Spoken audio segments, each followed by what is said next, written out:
دنیا کی تاریخ کا سب سے مہذب فاتح ہے امریکہ. یہ دنیا کا وہ واحد فاتح ہے جس سے بنیادی انسانی حقوق کی بات کر سکتے ہیں. جو شاخ نازک پہ آشیانہ تھا وہ تو اتنی مضبوطی پہ کھڑا ہوا ہے کہ آپ کا جو خاص ہے ترکیب میں قوم رسول ہاشمی، وہ تو ان کے سامنے ہر سال کاسہ گدائی لے کے $1 بلین کی بھیک مانگنے کے لیے جاتا ہے. یعنی ہمیں وہ 2 اسٹیٹ سولوشن کو نہ اپنانے کی جو حماقتیں ہیں وہ تو نظر نہیں آتی. اس کے نتیجے میں سرنگیں بنا کے، غلیلیں اٹھا کر، ارد گرد کے ممالک سے دیسی میزائل بنوا کر، پیراشوٹ سے ملکوں پہ حملہ کر کے ہم یہ سمجھتے ہیں کہ ہم عالمی نظم کو شکست دے دیں گے. اور جو لوگ یہاں پر کھڑے ہو کے آج کہہ رہے تھے کہ ہم تو کہتے ہیں کہ جنگ بندی کبھی نہیں ہونی چاہیے، تو وہ جائیں لڑیں وہاں پر، کیوں نہیں جاتے؟ ہم محکوم ہے دنیا میں، اس محکومی میں جینے کا قرینہ پیدا کرنا. اور آپ لوگ ریلیجیس ڈیفیٹزم کی بات کر رہے ہیں، آپ اپولوجیٹک ہو گئے نا اب کہ تہذیبی طور پہ ہم شکست خوردہ قوم ہے، عالمی طاقتوں سے بھی ہار گئے، تو بس جو دنیا کا بنایا ہوا ورلڈ آرڈر ہے اسی کے اندر کمپلیسٹ ہو کے بس چپکے سے کہیں وقت نکال لو اور کلمہ بھی پڑھتے رہو بیچ میں دل میں کہیں. السلام علیکم، podcast by of the school کی اس نئے ایپیسوڈ میں خوش آمدید. آج ہمارے ساتھ جو مہمان موجود ہیں وہ امریکہ سے تشریف لائے ہیں، اور آپ نے یقیناً ان کو سوشل میڈیا پہ، ٹی وی پہ کہیں نہ کہیں بات کرتے ہوئے، سوالات پوچھتے ہوئے ضرور دیکھا ہوگا. آج ہم خاص طور پر ان سے تعلیم کے حوالے سے بات کریں گے، کیونکہ انہوں نے پاکستان میں اور پاکستان سے باہر ملیشیا میں، امریکہ میں بہت سے تعلیمی اداروں کے ساتھ بہت قریب رہ کے کام کیا ہے، جدید تعلیمی اداروں کو بھی دیکھا ہے، اور روایتی جو ہمارے مدارس ہیں ان سے بھی ان کا تعلق رہا ہے. اور ہمارے ساتھ جو آج مہمان موجود ہیں حسن الیاس صاحب، ان کی سب سے اچھی بات جو مجھے لگی، ایک سنگت میں ان سے ملاقات ہوئی اور ایک دوستی سی ہو گئی کہ ان سے آپ پورے اختلاف کے ساتھ مکمل ادب اور مکمل شائستگی سے گفتگو کر سکتے ہیں. اور یہ بہت بڑی نعمت ہے آج کے زمانے میں کہ جہاں پر ہم انٹالرنس کا شکار ہیں کہیں نہ کسی حیثیت میں، وہاں پر آپ اختلاف کے باوجود اگر محبت سے، تکریم سے، ادب سے بات کریں تو یقیناً اس میں بہت کچھ سیکھنے کو ملتا ہے. حسن بھائی السلام علیکم. وعلیکم السلام بھائی، آپ کا حسن زن، آپ کا شکریہ، میں حاضر ہوں. بہت بہت شکریہ، بہت نوازش، اور ہم نے آپ کو ہمیشہ بڑا خوش طبع اور خوش مزاج پایا ہے. تو اور انشاءاللہ امید ہے کہ آج جو ہماری گفتگو ہوگی وہ دیکھنے والوں کے لیے بھی بہت کچھ، اس میں فرحت کا سامان بھی ہوگا، اس میں لرننگ بھی ہوگی، جیسے کہ ہمارے آف دا اسکول کا موٹو ہے لرننگ ٹوگیدر.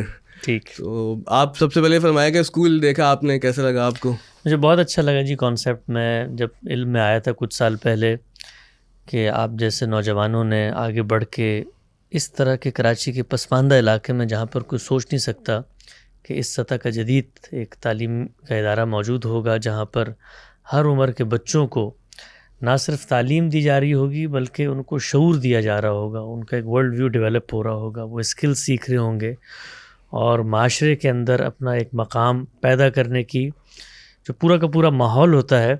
لاسٹ ٹائم بھی جب مجھے تعارف ہوا، بڑی میری خواہش تھی، تفصیلی طور پہ میں بہت زیادہ استفادہ نہیں کر سکا، لیکن پھر میں خود یہ پوڈ کاسٹ دیکھتا رہا، آپ کا مختلف جو مہمان آئے ان سے بھی تعارف حاصل ہوا. تو بہت خوشی کی بات ہے، سوسائٹی میں وہ لوگ کو سوسائٹی کا نمک ہوتے ہیں جو اپنی ذات سے اوپر اٹھ کے سوچتے ہیں اپنے ملک، اپنی ملت، اپنے معاشرے کے لیے. اور ہم سب کراچی آئٹس ہیں، کراچی میں رہتے ہوئے یہ قرض ہے ہمارے اوپر کہ یہاں کے بچوں کی تعلیم و تربیت کے لیے ہم کچھ نہ کچھ کریں. اچھا، آپ کتنے سال سے امریکہ میں قیام پذیر ہیں؟ میں تو دیکھیں شروع میں سے کراچی میں رہا، کراچی کی میری پیدائش ہے، اوڑھنا بچھونا کراچی کے ساتھ جڑا رہا. آج بھی جب واپس آتا ہوں تو بالکل دل چاہتا ہے کہ یہیں پہ دوبارہ سے آباد ہو جاؤں. میری پیدائش 1988 کی ہے. 88 سے لے کر 2010 تک میں پاکستان میں ہی رہا، جس میں سے تقریباً 90-95% وقت کراچی میں گزرا. اسکولنگ میری پوری یہیں پہ ہوئی، 12-13 سال میں نے یہیں پہ پڑھا. پھر کچھ عرصہ اسلام آباد میں رہا، پھر مدرسے کی طرف گیا تو واپس کراچی میں آ گیا. کراچی ہی کے ایک مدرسے میں میری تعلیم ہوئی. پھر 2011 میں ملیشیا چلا گیا غامدی صاحب کے پاس، اور 11 سے لے کے تقریباً 18-19 تک ہم وہاں رہے، اور اس کے بعد پھر پچھلے 5 سال سے اب امریکہ میں ہیں. امریکہ میں. اچھا، ابھی کراچی کے تو قصے آپ سے ہم نے سننے ہیں، تو پہلے ہم یہ جاننا چاہ رہے ہیں آپ سے کہ جو آپ نے یو ایس میں یونیورسٹیز دیکھی، وہاں پہ اسکول دیکھے، اور وہاں پر ظاہر ہے کہ مذہبی جو تعلیم کا نظام ہے وہاں پر آپ کی اس پہ بھی بڑی گہری نگاہ ہے، تو کیا محسوس کرتے ہیں؟ کیونکہ اکثر ہم پاکستان اور امریکہ کے تعلیمی نظام پر باتیں کرتے ہیں، باتیں سنتے ہیں. آپ کی دانش میں دونوں تعلیمی نظام میں آپ چونکہ ایکسپیرینس کیا آپ نے، تو کیا بڑا فرق محسوس کیا آپ نے؟ دیکھیں، تعلیمی نظام جو ہے وہ سوسائٹی سے کوئی مجرد چیز نہیں ہوتی. وہ جو کچھ آپ کا معاشرہ، آپ کی فکر، آپ کے نظریات، آپ کے آدرش، آپ کا قومی مزاج، اس سب کی ایک غمازی کرتی ہے آپ کا جو تعلیمی نظام ہے. پاکستان کے بارے میں ہم جانتے ہیں کہ گزشتہ کم و بیش 200 سال سے یہ خطہ ایک تہذیبی بحران کا شکار ہے. یہاں پر ایک کشمکش ہے، یہاں پر کنفرنٹیشن ہے، یہاں پر ایسے نظریات اور ایسے معاملات جن کے ساتھ عالمی برادری اٹیچ ہے. ہم لوگوں نے اپنے آپ کو اتنا انوالو کر لیا کہ جس کی وجہ سے وہ موضوعات جن پر آپ کو خود اپنے علاقے اپنے ڈیموگرافک کے اندر غور کرنا ہوتا ہے وہ زیر بحث ہی نہیں رہے. عظمت رفتہ کی بازیافت بھی یہاں سے ہو رہی ہے، خلافت کے احیاء کی تحریکیں بھی یہاں سے اٹھ رہی ہیں، اسی طریقے سے اسلامی ممالک کا قلعہ بھی ہم ہی ہیں. انگریزوں کو ہم نے یہاں سے بھگایا، استخلاص وطن کی تحریک تھی، اس سے ایک مزاج پیدا ہوا، ایک نفسیات پیدا ہوئی. پھر سول ملٹری کشمکش ہے یہاں پر. ہم جس جغرافیائی خطے میں واقع ہیں وہاں پر عالمی جو استعماری طاقتیں ان کے مفادات ہیں، تو ہم ایک مستقل تہذیبی بحران کا شکار ہیں. یہ تہذیبی بحران ہے جو پھر سامنے آتا ہے ہمارے رویوں میں.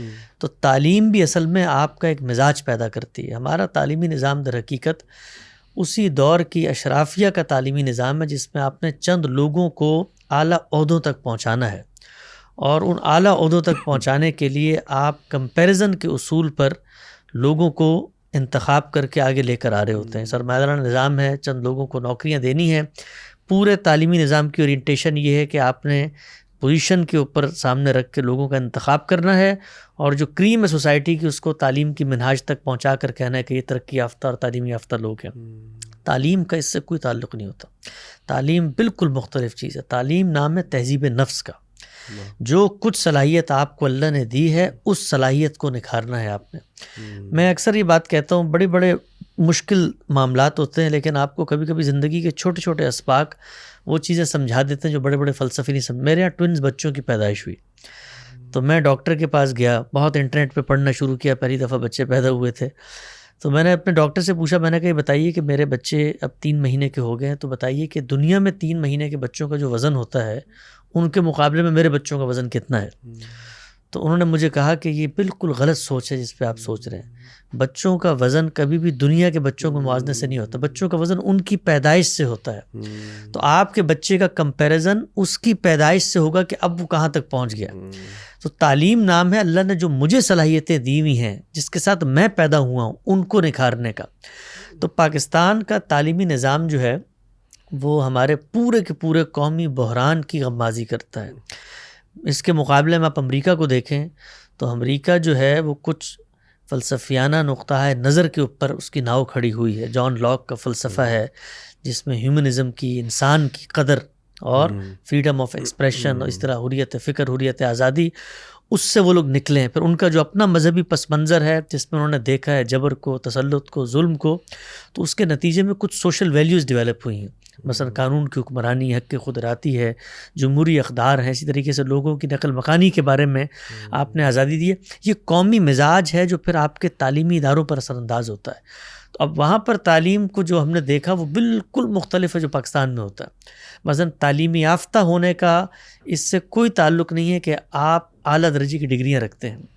آپ امریکہ کے بارے میں اعداد و شمار دیکھیں تو بہت کم تعداد ہے جو ہائر ایجوکیشن یونیورسٹی لیول تک جاتی ہے. بہت کم تعداد ہے اور ہونا بھی ایسے ہی چاہیے. سوسائٹی کے اندر اختصاصی تعلیم حاصل کرنے والے لوگوں کی تعداد 10 سے 12% نہیں ہوتی، اور باقی جو لوگ ہوتے ہیں وہ اپنے شعور کو بہتر کرتے ہیں، ان کو لینگویج کی سکلز آتی ہیں، کمیونیکیشن سیکھتے ہیں، ایک ورلڈ ویو ڈیولپ ہوتا ہے اور ہنرمند ہوتے ہیں. اب اس ہنرمند کی وہاں پر وہی عزت ہے جو ایک پی ایچ ڈی کیے ہوئے شخص کی، بلکہ شاید اس سے زیادہ عزت ہوتی ہے. اور بنیادی جو انسان کی ضروریات ہوتی ہیں وہ بالکل اس کو اس طرح حاصل ہیں جیسے کسی بہت اعلیٰ ڈگری والے شخص کو حاصل ہوتی ہیں. یہ بڑا اہم نقطہ آپ نے اٹھایا. جب میں لندن میں تھا تو میرے لیے ایک بڑی عجیب چیز یہ تھی کہ میں نے وہاں پہ دیکھا کہ لوگوں نے ٹیکسی چلا کے پوش ایریاز میں گھر لے لیے تھے. بالکل ایسے. اور یہاں تو اب ایک پی ایچ ڈی کیا ہوا ڈاکٹر، بلکہ چلے M B B S doctor کی بھی بات کر لیں تو اس کے لیے آسان نہیں رہا کراچی جیسے شہر میں گھر لینا اور یہ سوچنا کہ میں جلدی اپنے کیریئر میں گھر افورڈ کر سکوں. بالکل ایسے. اور دیکھیں پیشے کی عزت ہے ہمارے یہاں. دیکھیں ہمارے یہاں بچپن سے جو ڈائلما ہے ہمارے پوری پیرنٹنگ کا، وہ کیا ہوتا ہے کہ آپ بچوں کو کہتے ہیں کہ تم اگر نہیں پڑھو گے، آگے نہیں نکلو گے تو تم ریڑھی لگاؤ گے. اب وہاں پر ریڑھی لگانے کا نام ہے اسٹارٹ اپ، اور وہ انٹرپرینورشپ ہے. یعنی اس کے بعد آپ کو پورا معاشرہ عزت کی نگاہ سے دیکھتا ہے کہ ایک شخص اپنے پیروں پہ کھڑے ہو کر آگے نکلنے کی کوشش کر رہا ہے. دوسری چیز کیا ہے، ہمارے یہاں ہر چیز کمپیریزن میں ہے. یہ کمپیریزن ہلاکت ہے. لوگ کہتے ہیں کہ اس سے جو ہے وہ کنسٹرکٹیو تعمیری ترقی کا رستہ آگے نکلتا ہے. اس سے مخاصمت, ایک دوسرے کو نیچے دکھانا اور اس کے نتیجے میں شارٹ کٹس لے کے آگے پہنچنے کا رویہ پیدا ہوتا ہے. میں نے بھی آپ کے ساتھ یہی کیا, پاکستان اور امریکہ کا کمپیریزن دے دیا آپ کو. ہماری گروتھ جو ہے وہ ہمارے لحاظ سے, لیکن ہم اپنی گروتھ میں بھی بہت پیچھے ہیں. امریکہ میں جو سب سے اچھی چیز ہمیں محسوس ہوئی, ہم خود امیگرینٹس کی صورت میں وہاں پر گئے. دیکھیں سوسائٹی کا ایک مطالعہ وہ ہوتا ہے جو آپ خارج سے بیٹھ کے کر رہے ہوتے ہیں, کتابوں میں کر رہے ہیں, امریکہ کی فلمیں آپ دیکھ رہے ہیں اس سے کر رہے ہیں, یا ہمارے مذہبی لوگ امریکہ میں جا کر وہاں کی کچھ کہانی آپ کو نئی دنیا اور امریکہ سے صاف صاف باتیں جیسی کتابیں لکھ کے سفرنامے بھی آتے سناتے ہیں, اور ایک وہ ایکسپیرینس ہے جو آپ خود وہاں جا کے کرتے ہیں. ہم لوگ آپ دیکھیے اس ملک کے اندر اپنے نظریات کی وجہ سے پرسیکیوشن کا شکار رہے. ہمیں یہاں پر آزادی کے ساتھ کام کرنے کا موقع نہیں ملا. یہاں سے ہم ملیشیا چلے گئے, وہ اگرچہ ایک اسلامی ملک ہے اور اللہ تعالیٰ نے اس کو بہت ساری ان نعمتوں سے نوازا ہے جو پاکستان میں بھی پیدا نہیں ہوئی. مثلاً ان کے ہاں دین ایک تہذیبی روایت بنا ہے. دین جو بنیادی اقدار پیدا کرتا ہے وہ ان کے سوشل ویلیو سسٹم کے اندر کھڑی ہوئی ہیں, اخلاقیات ہے. اسی طریقے سے وہاں پر ہنرمندی کا جذبہ ہے. پوری قوم, میری ایک دفعہ ملاقات ہوئی جو ماڈرن ملیشیا کے بانی ہیں مہاتیر محمد صاحب سے, تو میں نے ان سے پوچھا کہ جو اس وقت اسلامی ممالک کا اگر آپ نقشہ دیکھیں تو 2 ہی ملک ہیں جو آپ کو صف اول میں نظر آتے ہیں, ایک ملیشیا ایک ترکی. تو میں نے ان سے پوچھا کہ کیا راز ہے اس ملک کی ترقی کا. ہم بھی اسلام کا بہت دم بھرتے ہیں اور بڑے ہمارے اندر بھی خواہش ہے آگے بڑھنے کی. تو انہوں نے کہا کہ میں نے جو ایک راز دریافت کیا اس قوم کی تعمیر و ترقی کا, وہ یہ تھا کہ اس کے اندر جو انٹلیکچوئلز ہیں وہ 10 سے 12% ہیں. میں نے ان 10 سے 12% کو 90% پر کام پہ لگانے کا ہنر پیدا کر دیا. تو وہ 90% کام کرتے ہیں, وہ 10 سے 12% لوگ ان کو کام کرنا سکھاتے ہیں. تو قوم ایک رخ پہ چل رہی ہے. اسی طریقے سے مسجدیں کنٹرول میں ہیں. ہمارے یہاں پر آپ دیکھیے کہ ریاست کے اندر ریاستیں ہوتی ہیں. ایک ریاست تو وہ ہے نا کہ جو نامعلوم لوگوں کی ہوتی ہے, ایک ریاست وہ ہے جو مذہبی لوگوں کی ہوتی ہے. اس نے سوسائٹی کو مستقل اس کشمکش میں مبتلا کر دیا. دیکھیں دنیا میں آپ گھر کو دیکھیں, خاندان کو دیکھیں, دکان کو دیکھیں, اسٹیبلٹی جو ہے وہ سررشتہ ہے آگے بڑھنے کا. ہمارے اس پورے کے پورے نظم کے اندر آپ کو اسٹیبلٹی نظر نہیں آتی. گھر سے لے کے معاشرے تک اور دکان سے لے کے ریاست تک ہر جگہ پر ایک کنفرنٹیشن ہے, ایک عدم استحکام کی صورتحال ہے. عدم استحکام میں انسان کبھی بھی اجتماعی طور پہ نہیں سوچتا. ہر آدمی, آپ دیکھیں آپ کراچی کی سڑک پہ جائیں تو ہر آدمی اس کشمکش میں ہوتا ہے کہ میں آگے نکل جاؤں. تو یہ کشمکش وہاں پیدا نہیں ہوئی, یہ قومی مزاج میں پیدا ہوئی ہے. تو ملیشیا کے اندر ایک بڑی تبدیلی ہمیں نظر آئی, اور وہ یہ تھی کہ قوم نے اپنے آپ کو بحیثیت قوم پہچانا ہے اور وہ آگے بڑھیں. لیکن امریکہ پنیکل ہے, یعنی انسانی فطرت کا جو معاملہ ہے جس کو اللہ نے پیدا کیا ہے اس کا وہ پنیکل ہے. ہر شخص اپنی صلاحیت کو بروئے کار لا کے آگے بڑھ رہا ہے, اور ریاست کا ایک ہی مقصد ہے, وہ یہ کہ میں نے اپنے شہریوں کو تحفظ فراہم کرنا ہے. تو وہ اللہ تعالیٰ قرآن مجید میں بھی مسیحیت کی بڑی تعریف کرتے ہیں. خود رسالت مآب صلی اللہ علیہ وسلم کو بھی ابتدا میں حبشہ ہی میں موقع ملا, اور ہم جیسے جو مذہبی لوگ ہیں جن کو کہا جاتا ہے کہ بھئی یہ یہود و ہنود کی گود میں جا کے بیٹھ گئے, لیکن حقیقت یہ ہے کہ ہر اس شخص کو جس کو اپنے اپنے ملکوں میں جبر و ستم کا سامنا کرنا پڑتا ہے, ان کو باہر کے امریکہ میں جگہ ملتی. اچھا, امریکہ کی بات جب ہوتی ہے تو سرمایہ دارانہ نظام کا تصور ہمارے سامنے آتا ہے, اور ظاہر ہے کہ اس پہ تنقید مذہبی نقطہ نگاہ سے بھی ہوتی ہے اور سماجی نقطہ نگاہ سے بھی ہوتی ہے, معاشی نقطہ نگاہ سے بھی ہوتی ہے. تو آپ کے یہاں پھر یہ جو سرمایہ دارانہ نظام کا مسئلہ امریکہ میں ہے, تو ابھی ہم بات کو آہستہ سے کھولیں گے. اگر آپ ایک جنرلی اس پر اوور ویو دیں ہمیں کہ آپ کا کیا نقطہ نگاہ ہے اس حوالے سے. دیکھیے جو لوگ اس نظام کے اوپر تنقیدات کرتے ہیں, مجھے وہ تنقیدات سچی بات ہے کہیں سمجھ میں نہیں آئی. یعنی جو کارل مارکس سمجھ نہیں آتے آپ کو, مطلب جو میں میرے یہاں سمجھنے کا جو عمل ہوتا ہے وہ اپنی فطرت کے اندر جو اللہ تعالیٰ نے عوامل رکھ دی ہے نا اس کے مطالعے سے شروع ہوتا ہے. مثلا مجھے یاد ہے ایک زمانے میں ہم یہاں کراچی یونیورسٹی کے شعبہ تصنیف و تالیف میں جاتے تھے, اور وہاں پہ بڑی اچھی ایک بزم اور انجمن لگتی تھی, اور وہاں داخل ہوتے تھے لگتا تھا کہ دوسری دنیا میں آ گئے ہیں نا. وہاں پہ نئے نئے نظام اور اس کے اوپر باتیں ہو رہی ہوتی تھیں, اور سرمایہ دارانہ نظام کی بے خونی کے اوپر اور اس کی ریشہ دوانیوں پہ فلاسفہ بھی بیٹھے ہوتے تھے. تو مجھے ایک صاحب نے کہا, انہوں نے کہا دیکھیں جو پورا نظام ہے یہ آپ کے اندر حرص کی نفسیات پیدا کرتا ہے, لالچ کی نفسیات پیدا کرتا ہے.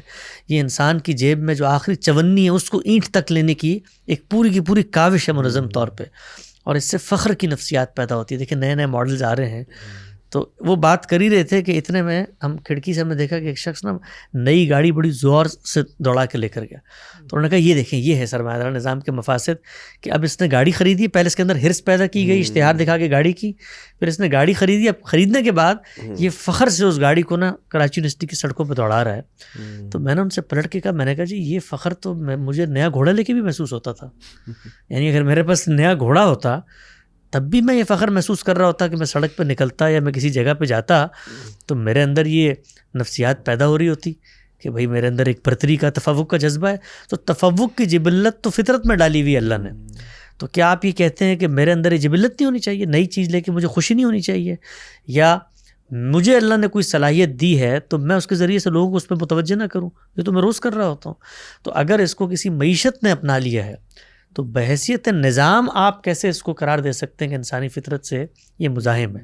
اچھا دوسری طرف آپ آ کے مجھے بتاتے ہیں کہ جی یہ پورا کا پورا کارل مارکس کا نظام ہے, تو میں وہاں پر بھی فلسفیوں کے تصورات میں جانے سے پہلے اپنی فطرت کو دیکھتا ہوں. میری فطرت میں ملکیت کا تصور ہے, میں اونرشپ کے ساتھ اٹیچمنٹ محسوس کرتا ہوں. مٹی کی اونرشپ ہے, میں کراچی آتا ہوں لینڈ کرتا ہوں تو میرے اندر ایک جذبہ سے پاس پیدا ہو رہا ہوتا ہے. کیوں؟ کیونکہ میں یہاں سے مستفید ہو کے نکلا ہوں. تو اونرشپ کو آپ ختم کر دیں گے تو میری فطرت اس کو نہیں مانے گی.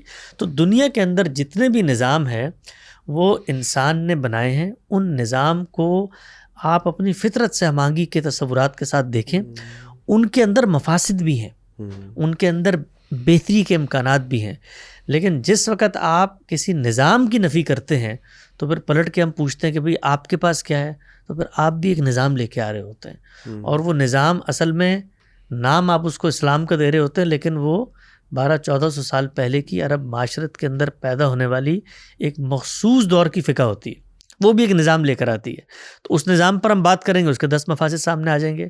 تو امریکہ میں جتنا میں نے رہ کر دیکھا وہ یہ ہے کہ وہاں پر آپ کو ریاست ایک خاص معیار زندگی تک لے جانا چاہتی ہے. اس میں تعلیم آپ کو حاصل ہے, بنیادی صحت کی سہولت آپ کو حاصل ہے, لیکن اس کے بعد آپ نے ہنر آزمانا ہے. بالکل ایسے ہی جیسے اس فطرت کے معامل میں دنیا میں اللہ تعالیٰ آپ کو بھیج کر ارادہ و اختیار کے شعور کے ساتھ آزماتے ہیں, تو سرمایہ دار نظام بھی آپ کو آزماتا ہے. اور اس آزمائش میں اصل میں جو کمزور لوگ ہوتے ہیں وہ پیچھے رہ جاتے ہیں, اور پھر پیچھے رہنے کے بعد وہ کہتے ہیں یار یہ نظام ہمیں پیچھے چھوڑ کے چلا گیا. تو سروائیول آف دی فٹسٹ والی بات ہو گئی نا. ایسا ہی ہے, بالکل دنیا کا اصول اسی پہ ہے. آپ یہ دیکھیے کہ آپ کا یہ اسکول ہے اس محلے میں, یہاں پر بھی سروائیول آف فٹسٹ کا قانون ہے.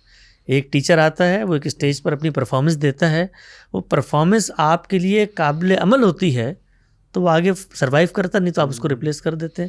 تو دنیا کا نظام اسی پہ چل رہا ہے. تو سرمایہ دارانہ نظام کے بڑے مفاسد لوگ بیان کرتے ہیں, لیکن ہم نے دیکھا ہے کہ فری مارکیٹ اکانومی میں جب آپ انسانوں کو ان کے اپنے جس کو آپ کہتے ہیں نا داخلی شعور پہ چھوڑ دیتے ہیں, بہت ساری چیزیں بہتر ہوتی ہیں. تنقید ہوتی ہے, خود امریکہ میں اس میں تنقید ہوئی, اور پورا کا پورا جو تصور تھا کارل مارکس کا, یعنی ظلم جو استبداد پیدا, کارل مارکس کی بھی آپ دیکھیں نا وہ آواز کیا ہے کہ آپ کے ہاں وہ مزدور بیچارہ ظلم کی چکی میں پستا چلا جاتا, اس کو کچھ نہیں ملتا, لیکن اسی نظام میں یہیں پر وہ بہتری پیدا ہوئی. جتنے اس وقت آپ کو لاز نظر آتے ہیں, لیبر لاز ہیں, ہیومن رائٹس کی چیزیں, وہ سب یہیں سے پیدا ہوئی, اسی معاشرت سے پیدا ہوئی. اور وہ جب سوشل ڈیموکریسی کا جو ان کا کانسیپٹ ہے, یونیورسل پے کی بات ہو رہی ہے, یونیورسل ہیلتھ کی بات ہو رہی ہے, تو ظاہر ہے کہ انہوں نے سیکھا ہی. اچھا وہ تو چلیں سیکھ رہے ہیں, سیکھتے رہتے ہیں, اور ہم وہاں پہ امریکن ڈریم کی بھی بات سنتے ہیں.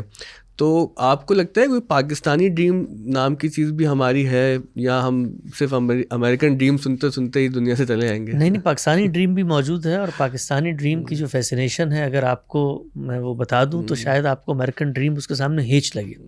ہمارے ایک دوست ہیں, بڑے مشہور مذہبی اسکالر ہیں, ان کا دنیا بھر میں رابطہ رہتا ہے, تو وہ انٹرنیٹ کی کچھ بڑی کمپنیوں کے CEO کے ساتھ بیٹھے گزشتہ دنوں, تو انہوں نے کچھ دلچسپ حقائق ان کو بتائے اسلامی ورلڈ کے, بالخصوص بر صغیر کے خطے کے. تو انہوں نے ان سے پوچھا کہ یہ بتائیے کہ جو ہمارے پاکستان ہندوستان کے نوجوان ہیں, مسلمان ہیں, سب سے زیادہ کیا چیز سرچ کرتے ہیں؟ تو انہوں نے کہا کہ جو سب سے زیادہ آپ کے اس پورے خطے میں گوگل پہ اور باقی جگہوں پہ چیزیں ڈھونڈنے کا ہے نا, وہ علامات قیامت, نزول مسیح اور مہدی کی آمد ہے. تو اتنا بڑا خواب تو دنیا میں کہیں نہیں ہے جتنا بڑا خواب ہمارے یہاں موجود ہے. یہ خواب ہم دکھا رہے ہیں اپنے معاشرے میں. تو تقریباً ہر مذہب میں آپ کو ایسی نوید اور ایسی انتظار کی صورت نظر آتی ہے. ہاں، لیکن اس انتظار کی صورت میں آپ اپنا آج برباد نہیں کرتے. ہم اس انتظار کی صورت میں اپنا آج قربان کر رہے ہیں. ہمارا پورا کا پورا جو اسٹرکچر ہے پاکستانی خواب کا، وہ کھڑا ہوا ہے کچھ یوٹوپیاز کے اوپر. ان میں سے ایک یوٹوپیا یہ ہے کہ ہم لوگ دنیا میں شاید سب سے ذہین لوگ ہیں. اللہ تعالیٰ نے اگر 1000 سال ہمیں حکومت دی ہے تو اب دنیا کے اسٹیج پر دوبارہ حکومت ہم نے حاصل کرنی ہے، اور یہ سب کے سب جو ہے ہمارے باج گزار بن کے رہیں گے. اور ترقی کی جتنی ایجادات ہیں وہ ہمارے بزرگوں کی کتابوں سے چرا کے انہوں نے حاصل کر لی ہیں. تو پاکستان میں جو خواب دکھایا جاتا ہے وہ خواب دنیا، حقیقت، فطرت کے مسلمات، مسلمہ تاریخی حقائق، ان سب کے برخلاف ہے. ہم لوگ ایک مفتوح قوم ہیں، مغلوب قوم ہیں، اور جن کو عالمی قوتوں اور فاتحین نے زندہ رہنے کی ضمانت دی ہے. اور اگر ہم ان کی ضمانت پر زندہ نہیں رہتے تو پھر ہم اس کرب سے گزرتے ہیں جہاں پر ہمیں لمحہ لمحہ بتایا جا رہا ہوتا ہے کہ تم غلام ہو اور غلامی میں جینے کے آداب کو سیکھ لو. ظاہر ہے اس کرب میں کچھ نشاتیہ کیفیات بھی تو پیدا کرنا ضروری ہے نا. تو جو پاکستانی ایکسیپشنلزم کا پورا ہمارا فلسفہ ہے جس کو آپ بیان کر رہے ہیں، تو شاید یہ اسی نشات کو حاصل کرنے کی ایک کوشش ہے چھوٹی سی ہماری. نشات حاصل کی جا سکتی ہے، لیکن نشات ہمیشہ حقائق کی دنیا میں رہ کر حاصل کریں تو اس میں ایک قدم آگے بڑھتا ہے، ورنہ ہمیشہ دائرے کا سفر ہوتا ہے. آپ اپنے آپ کو غلامی کی اس چکی میں پیستے چلے جاتے ہیں جہاں سے آپ کو خود فاتحین نکال چکے ہوتے ہیں. یعنی آپ دیکھیں نا، پاکستان اسی جگہ پر کھڑا تھا جہاں ملیشیا کھڑا ہے، جہاں ترکی کھڑا ہے، لیکن وہاں کے لوگوں نے اپنے اوپر غور و فکر کیا، اپنی داخلی تعمیر و ترقی پہ ان کا فوکس رہا. اس کے نتیجے میں وہ کم سے کم غلامی سے نکل کر زیر دست کی جگہ پر آ گئے. ہم لوگوں نے جو خواب دیکھے وہ خواب اپنی تعمیر و ترقی کے نہیں تھے. وہ خواب یہ تھے کہ جامع مسجد دہلی میں ہم نے اور لال قلعے کے اندر پرچم لہرانا ہے، اور کچھ عرصے بعد جو ہے نا یہ سوویت یونین کا خاتمہ ہوگا تو وہاں پر گرم پانیوں سے گزر کے ہم نے وہاں پر جانا ہے، وہاں پر امریکہ پہ قبضے کی بات ہے، خلافت کا احیاء ہے. تو خواب ہمیشہ آدمی وہ دیکھتا ہے کہ جس کی تعبیر میں کوئی ایک قدم تو آگے بڑھے. تو ہمیں تو جو خواب دکھائے گئے وہ خواب بھی خوابی ہیں، ان میں ہم آگے نہیں بڑھ سکے. شاعر نے کہا تھا کہ مسئلے زیست کے ایسے بھی تھے جو حل نہ ہوئے، نیند پوری نہ ہوئی، خواب مکمل نہ ہوئے. نیند تو شاید ہماری پوری ہو رہی ہے لیکن خواب مکمل نہیں ہو رہے. اچھا ظاہر ہے میرے پاس اب جو حالات ہیں پاکستان کے دفاع میں کہنے کے لیے کچھ نہیں ہے. یقیناً ایسے بہت لوگ ہیں تو ہمیں کامنٹس میں کبھی کبھی ڈانٹتے بھی ہیں، اور کچھ جگہ صحیح بھی ڈانٹتے ہیں کہ آپ لوگ تنقید کرتے کرتے نا پاکستان کے حوالے سے بہت آگے چلے جاتے ہیں اور امید کی بات نہیں کرتے. تو امید کی بات ہے کوئی پاکستان کے لیے؟ ہم ان حالات سے نکل سکتے ہیں، نکل پائیں گے؟ آپ کیسے دیکھتے ہیں اس سچویشن کو؟ دیکھیے، جب کسی آدمی کا جسم بیمار ہو جائے تو ڈاکٹر اگر اس کو امید دلاتا ہے تو یہ اس کے ساتھ زیادتی کرتا ہے. اس کے امراض کے اندر جو سررشتہ ہے، بنیادی امراض ہیں، اگر آپ ان کی نشاندہی نہیں کرتے تو قوم ہمیشہ اس امید کی، جس کو کہتے ہیں نا لچک کے اندر جو کرنے کا کام ہے، اس سے بھی ہمیشہ پیچھے چلی جاتی ہے. ہماری قومی تعمیر کے اندر کچھ مضمر خرابیاں ہیں. ان مضمر خرابیوں کو ٹھیک کرنے کے لیے آج ہمیں پہلا قدم اٹھانا ہے. آج نہیں اٹھائیں گے تو 50 سال بعد بھی پہلا قدم اٹھانا پڑے گا. وہ قدم اٹھے گا تو اس کے بعد کوئی تبدیلی کا سفر آگے بڑھے گا. وہ پہلی تبدیلی کیا ہے؟ ہم کون ہیں، دنیا کے اسٹیج پہ ہماری کیا حیثیت ہے، اس کو ہم پہچانیں. پاکستان بنا ہے، بننے کے بعد سے لے کر آج تک 70 سال ہو گئے. دنیا کا کوئی ملک ایسا نہیں ہے جہاں پر یہ بحث ہو رہی ہو کہ ہم بنے کیوں تھے. یعنی ہمارے اندر آج بھی پاکستان کا مطلب کیا لا الہ الا اللہ تھا، یا قائد اعظم کی جو ہے وہ تقریر تھی جس کی سیکولرزم اور اسلام کی بحث تھی. اچھا، وہ مل بھی تو دونوں چیزیں جاتی ہیں نا. میں بھی ایک زمانے میں اب جب انسان زیادہ نوجوان ہوتا ہے تو ایسی چیزیں پڑھ رہا ہوتا ہے وہ تو بھائی قائد اعظم اسلامی پاکستان چاہتے تھے، سیکولر پاکستان چاہتے تھے، تو پڑھتے گئے تو سب ہی ریفرنسز مل گئے کہ اگر اس بات کو ثابت کرنا ہے تو یہ والا صفحہ موجود ہے، اس بات کو ثابت کرنا ہے تو وہ کتاب موجود ہے. وہ اصل میں ہمیشہ ہم ثابت کرنے کی نفسیات سے چیزوں کا مطالعہ کرتے ہیں تو اس میں ہر ایک کو ہر چیز کی دلیل مل جاتی ہے. آپ اگر چیزوں کا حقائق کو جاننے کی نظر سے جائزہ لیں، مثلا ابھی چھوٹا سا سوال ہے نا، ابھی پاکستان بننے کے پیچھے کیا محرک تھا، یا پاکستان کو مذہبی اسٹیٹ ہے یا نیشن اسٹیٹ ہے، اس کو جاننے کے لیے جو سادہ طریقہ ہے وہ یہ کہ جس دور میں یہ نیشن اسٹیٹ یا مذہبی اسٹیٹ وجود پذیر ہوئی ہے، وہ جن لوگوں نے آزادی دی ان سے جا کے پوچھنا بھائی میں آپ نے کس اصول پہ بنایا تھا. یعنی وہ تو دنیا کا عالمی عرف ہے نا، اس عالمی عرف کے اندر لکیریں کھینچی جا رہی ہیں. وہ لکیریں اگر مذہبی تفوق اور برتری کی بنیاد پہ کھینچی جا رہی ہیں تو اگلا سوال پیدا ہوتا ہے کہ ہندوستان سے ہماری آزادی کا مقصد کیا تھا؟ یعنی یہی تو ہمارا مقدمہ تھا ہندوستان میں کہ بھئی اکثریت کے نہاد کے نیچے آ کر ہم دب جائیں گے، ہمیں آزادی حاصل نہیں ہوگی. اچھا، وہ وہاں سے آپ نے آزادی حاصل کی اور کرنے کے چند سال بعد اس پورے کے پورے تصور کو ڈسٹرائے کیا، اور اس مملکت کو جو نیشن اسٹیٹ کے اصول پر بنی تھی، قومی ریاست کا تصور اس دور کی پیداوار ہے. بڑے پیمانے پہ انڈسٹریل ریولوشن کے بعد نقل مکانی کے مسائل پیدا ہوئے، لوگ خطوں سے نکلے، مختلف رنگ، مختلف مذہب، مختلف زبانوں کے لوگ ایک جگہ پر آ کر آباد ہوئے. وہ وہاں پر مل کے رہ سکتے ہیں، یہ تصور تھا. اس تصور کے تحت ہم وجود پذیر ہوئے. تو آج تک کہ مخمصہ حل نہیں ہو سکا. ورلڈ وار 1 اور ورلڈ وار 2 نے جو معاملات پیدا کیے، ان لوگوں نے پیدا کی، ان فاتحین نے پھر یہ لکیریں کھینچی اور قومی ریاستوں کی یہ ایک تصور سامنے. اس مسئلے پہ کبھی ہم نے غور کیا؟ آج بھی آپ دیکھیں نا، یہ بظاہر تو لگتا ہے کہ بڑا فلسفیانہ مسئلہ ہے، لیکن اسی جمشید روڈ جہاں پر آپ کا یہ اسکول واقع ہے، ان کی گلیوں پہ جو آگے قائم مدارس ہیں، آج بھی ہر چھوٹا سا مسئلہ ہوتا ہے تو یہی تصور ہے جس کی بنیاد پر دینی مدرسے کا طالب علم نکلتا ہے اور یہاں کی اسٹریٹ لائٹ پہ لگی ہوئی لائٹوں کو اور سگنل کو توڑتا ہے اور جھنڈا لے کے نکلتا ہے کہ اس ملک میں ہم مذہبی انقلاب لے کر آئیں گے. یہی سڑکیں ہیں جن کے اوپر روز دھرنے ہوتے ہیں، یہیں پر لوگوں کے شیشے توڑے جا رہے ہوتے ہیں. تو یہ بنیادی مرض ہے، اس کو آپ نے حل نہیں کیا. یہی وہ چیز ہے جو آپ کی قومی سیاست کے اندر نمودار ہوتی ہے، آپ کے قوانین کے اندر نمودار ہوتی ہے. اس وقت آپ دیکھیے پاکستان کے بارے میں آپ نے بات کی، باہر رہتے ہیں ہم لوگ، جو شرمناک صورتحال یہاں پر ڈسکرمنیشن کی آتی ہے. مذہبی قوانین، بھئی آپ کا ایک نقطہ نظر ہے، میرا ایک نقطہ نظر ہے، آپ میرے نقطہ نظر کو کفر کہیے، شرک کہیے، بدعت کہیے، ارتداد کہیے، مجھے آپ کیسے مجبور کر سکتے ہیں کہ میں بھی اپنے آپ کو چور کہوں؟ بھئی آپ کی نظر میں چور ہوں نا، میں اپنے آپ کو چور نہیں سمجھتا، میں اس کی ایک تعویل کرتا ہوں. تو ہر شخص جو کسی بھی آزاد سوسائٹی میں رہتا ہے اس کو حق ہوتا ہے. ہمارے ملکوں کے اندر قانونی پرسیکیوشنز کے نظام بنائے گئے. پھر سول ملٹری کشمکش، کون سا دنیا کا ملک ہے آپ بتائیے کہ جس کے اندر یہ دائرے کا سفر ختم نہیں ہو چکا کہ بھئی سیاستدان ہے، جمہوریت ہے، اس کو موقع دو، وہ آگے بڑھے گی، اپنی اصلاح کرے گی، اس کے اندر بہتری آئے گی. وقت کے ساتھ ساتھ یہ لوگ بہت کہتے ہیں ان سیاستدانوں کے حوالے کر دیں ہم ملک، یعنی جن کو سورہ اخلاص پڑھنی نہیں آتی، جن کو کوئی اسمبلی میں تقریر کرنا نہیں آتی، یہ سیاستدان نہیں ہیں. یہ آپ کی ملٹری اسٹیبلشمنٹ کی مداخلت کے نتیجے میں جو فیک اور جس کو آپ کہتے ہیں آرڈنری سیاستدان پیدا کی جاتے ہیں، یہ ان کی بساط ہے. فیلڈ کلاس ہے، وہ فیلڈ کلاس ہے آپ کی. آپ نے کبھی سیاست کے میدان میں لوگوں کو آگے بڑھنے دیا؟ یعنی وہ سیاستدان جو اس ملک کے اندر تھے تقسیم کے وقت، ان لوگوں کے اوپر تو جس نوعیت کا ظلم ہوا، تشدد ہوا، بربریت ہوئی، اور وہی احتساب کا نعرہ، وہی پرانا اسکرپٹ.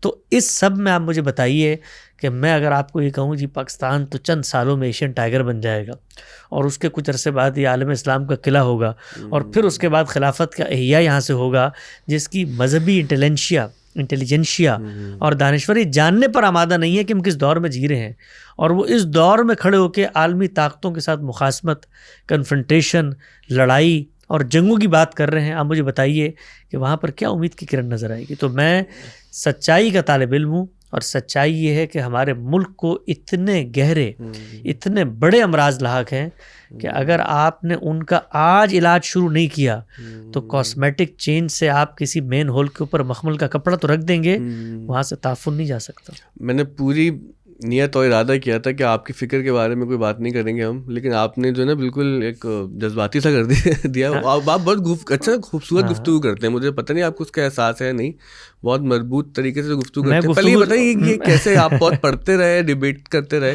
پھر میں آتا ہوں سوال کی طرف بعد میں. نہیں، میرا خیال ہے گفتگو کا تعلق ہمیشہ آپ کے تھاٹس کی کلیئرٹی سے ہوتا ہے. میں نے جن لوگوں کے ساتھ وقت گزارا انہوں نے جو ایک چیز ہمیں سکھائی ہے وہ یہ ہے کہ آپ اپنے خیالات کو بہتر کریں. خیالات جتنے واضح ہوں گے اظہار اتنا ہی سدید ہو جائے گا. ایک پہلو یہ. دوسرا ہے زبان. زبان سے ہمیں محبت ہے، اردو زبان کے ساتھ ہم جیتے مرتے ہیں. تو زبان اصل میں آپ کے خیالات کا قالب بنتا ہے. تو کوشش کرتے ہیں تھوڑی بہت، لیکن آپ نے کہا کہ مذہب کی طرف آ گئے تو ہمارا معاملہ وہی ہے جو میرا دوست غلام رسول والا تھا کہ جب اس کو منع کیا کہ بھائی اس پہ تم نے مضمون نہیں لکھنا تو کہیں نہ کہیں سے آ ہی جاتا ہے. تو ہم مذہبی لوگ ہیں، ہم سے مذہب کے بغیر رہا نہیں جاتا. نہیں ہاں بالکل، میرا سوال بھی یہی ہے کہ ہم مذہبی لوگ ہیں، ہم سے مذہب کے بغیر رہا بھی نہیں جاتا. اور پھر قرارداد مقاصد ہمارے سامنے آتی ہے، اور پورا جو ہے نا کہ ایک مذہبی سا اسٹرکچر اور مزاج سا پورا جو آئین کا بنتا ہے ہمارا، وہ بہت ڈیٹیل میں ہم نہیں جانا چاہ رہے، بس اب اوپر کی طرح بات کرتے ہیں. تو یہ تو پورا جو مزاج ایک نوجوان کا بنتا ہے، پھر معاشرے کا بنتا ہے، ریاست کا بنتا ہے، یہ تو ایک بہت پختہ مزاج ہے ہمارا. اور جیسے ہمیں لگتا ہے کہ جیسے کوئی ہمیں یہ کہتا ہے نا کہ بھئی کہ اسلام اور ریاست کو الگ کریں، تو ہم اقبال یاد آتے ہیں کہ جدا ہو دی سیاست سے تو رہ جاتی ہے چنگیزی. پھر ہم مغرب کی طرف دیکھتے تو یاد آتا ہے کہ وہ تمہاری تہذیب اپنے خنجر سے آپ ہی خودکشی کرے گی، جو شاخ نازک پہ آشیانہ بنے گا ناپائیدار ہوگا. تو اب یہ تو پورا منظرنامہ آپ کے سامنے ہے.